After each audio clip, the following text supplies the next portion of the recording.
CIST en mars 2021 où avait été retrouvé le corps sans vie de Magali Blandin, roué de coups par son mari. Ce lundi 7 août 2023, nouveau volet dans l'affaire, 3 personnes liées au féminicide sont renvoyées devant le tribunal. CIST, une affaire qui avait fait couler beaucoup d'encre en 2021.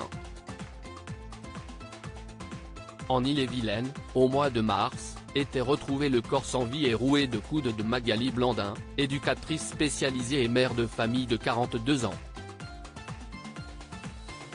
Si son ex-mari Jérôme Gaillard avait reconnu les faits avant de se donner la mort en novembre 2021, CIST, un nouveau volet de l'affaire qui s'ouvre ce lundi 7 août 2023.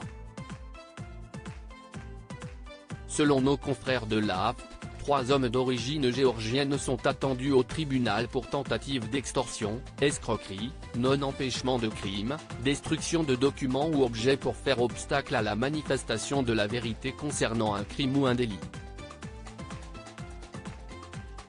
En cause, la détention par les 3 individus d'un enregistrement audio, dans lequel Jérôme Gaillard faisait part de sa volonté de faire exécuter son ex-compagne et mère de ses 4 enfants alors âgés de 4, 7, 12 et 14 ans.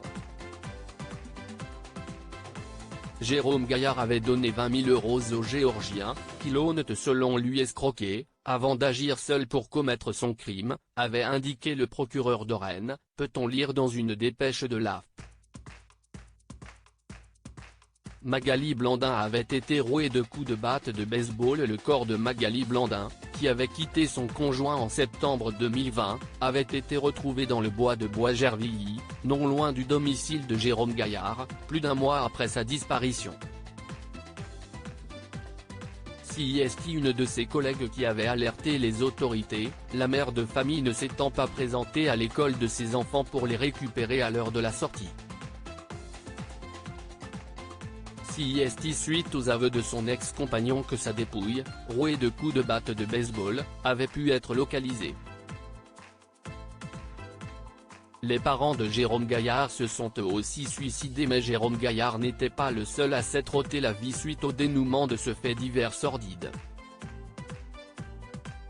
Ses parents, âgés de 73 et 76 ans et qui l'avaient informé de son féminicide, se sont eux aussi suicidés depuis. Les faits se sont déroulés au début de cette année 2023, avant qu'ils ne puissent être jugés.